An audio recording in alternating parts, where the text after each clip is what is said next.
মরিচ ভর্তা মামা ওইটা দেন আগে আমাদের তো এগুলো দিয়ে খাই। একটা করে নিয়ে এলাম এই মজা সেই।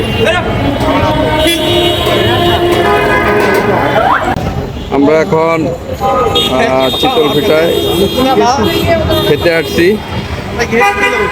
এখানে অনেক রকম ভর্তা দিয়ে পিঠা বিক্রি হয়, বিভিন্ন হরেক রকম ভর্তা। এই পিঠাগুলো এক এক অঞ্চলে এক এক নাম বলে। কেউ চিতল পিঠা বলে, কেউ পাল্লা চিতল বলে, কেউ চিতল পিঠা বলে। বিভিন্ন রকম ভর্তা দিয়ে খাওয়া হয়। এই যে এটা হইতাছে কালিজিরা ভর্তা। কালিজিরা ভর্তা, এটা হইতাছে আপনার শীতলের ভর্তা। এটা হয়তো কি ভর্তা, এটা চিংড়ি ভর্তা। তারপরে এটা হইতাছে আপনার ধনিয়া পাতার ভর্তা। এখানে আর যে মরিচের ভর্তা আছে, এখানে এই যে শুটকির ভর্তা। হ্যাঁ, এই যে এগুলো হইতেছে আপনার লইট্টা শুটকি ভর্তা এটা। তারপরে এটা হইতেছে সরিষা ভর্তা। এই যে সরিষা ভর্তায় আছে দুই রকমের ভর্তা। হ্যাঁ, এটা সরিষার ভর্তা। এই যে একটা সরিষার ভর্তা আছে এখানে। এটা সরিষার ভর্তা। ভর্তা এই যে পিঠা খাবেন, ভর্তা আনলিমিটেড, যা খাইতে পারেন। এই পিঠা কত করে? আনলিমিটেড। আর পিঠা হচ্ছে 10 টাকা। আর পিঠা দাও তো। আমরা পিঠা খাওয়া শুরু করবো নাকি? হ্যাঁ, পিঠা খাওয়া শুরু করবো। আমরা পিঠা খাওয়া শুরু করতেছি। সদল ভাই আমাদের পক্ষ থেকে একটা পিঠা খাইতেছে। সদল ভাই আজকে পিঠার ডোনার। এই যে পিঠা তৈরি হচ্ছে এখানে। কে কটা খাইতে পারো দেখা দেখ। সদল ভাই আজকে 10টা খাইলে একদম কেমন লাগে পিঠা? খুবই সুস্বাদু।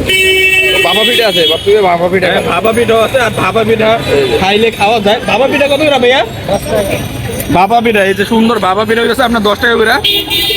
এই যে দেখেন,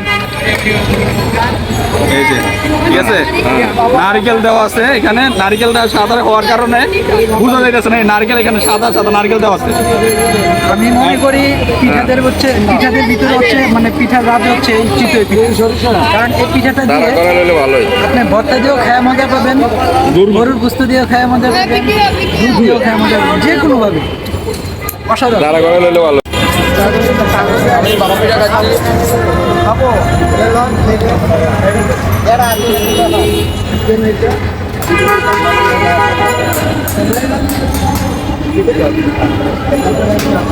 তুমি কয়টা খাইবা?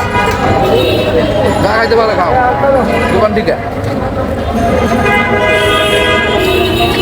এখানে আমি ভাপা পিঠা খাচ্ছি। অনেক রকম ভর্তা দিয়ে চিতল পিঠা বিক্রি হয়। ভর্তা আছে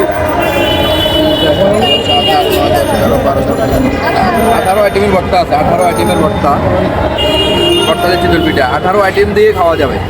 এই ভর্তা হোটেলে খাইতে গেলে এক একটা ভর্তা 20 টাকা করে নেয়। সেখানে আমি তাদের একটা পিঠা দিয়ে সব আইটেমের ভর্তা খাই, তা তো খাওয়া যাবে, কোনো সমস্যা নেই।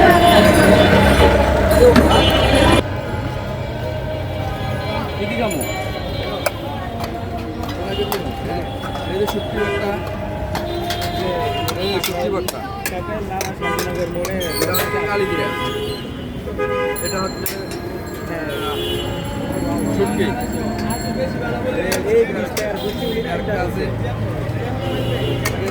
মরিচ ভর্তা। মামা ওইটা দেন আগে আমাদের তো এগুলো দিয়ে খাই। একটা করে নিয়ে এলাম এই মজা সেই। এই মজা।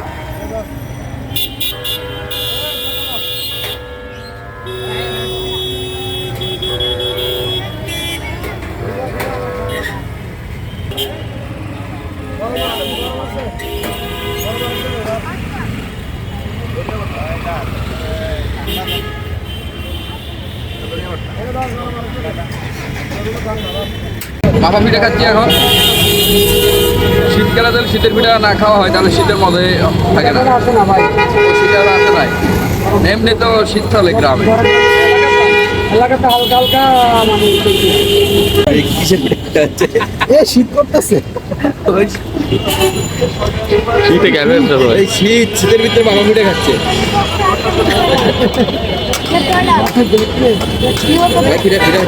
ভাই আপনি অনেক রকম ভর্তা দিয়ে পিঠা খাচ্ছেন, কেমন লাগতেছে? পিঠা তো অবশ্যই ভালো, গ্রামীণ পিঠা। যারা ঢাকা শহরে থাকে তারা হয়তো এই পিঠা খাইতে উপভোগ করতে পারে না। যাক, এই রাস্তার পাশে সুবর্ণ সুযোগ হয়েছে, যারা গ্রামে যেতে পারে না তারা এই পিঠাটা খাইতে তাদের জন্য, পারছে। আর বিশেষ করে এগুলো শীতের পিঠে, শীত এখনো ঢাকা শহরে আসে নাই, আসে নাই। হয়তো দেশ গ্রামে ঠান্ডা মৌসুমে শুরু হচ্ছে। জি। গ্রামে খাইলে আর একটু মজা পাওয়া যেত, এখনো পুরোপুরি এটার স্বাদটা আমরা পাচ্ছি না। আগামী দিনে হয়তো শীত যখন ভালোভাবে আসবে তখন আমরা এই শীতটা উপভোগ করতে পারবো, এই পিঠাটাকে মজাটা উপভোগ করতে পারবো। হ্যাঁ, ধন্যবাদ আপনার এই সুন্দর বক্তব্য উপস্থাপন করার জন্য। ভাই বলতেছে আর কি, শীত আসলে পিঠার মজাটা অন্যরকম হয়ে যাবে। এখনো হালকা গরম ঢাকা, যে আমরা একটা পিঠা খাই অনেক গরম লাগতেছে, গামিয়ে গেছি। অনেক রকম ভর্তা দিয়ে চিতল পিঠা, বাবা পিঠা তৈরি হচ্ছে। ওটা আবার ওই যে আরেকটা আছে যে কি জানি কয় বড় বড় করে বানানো, ওটা তো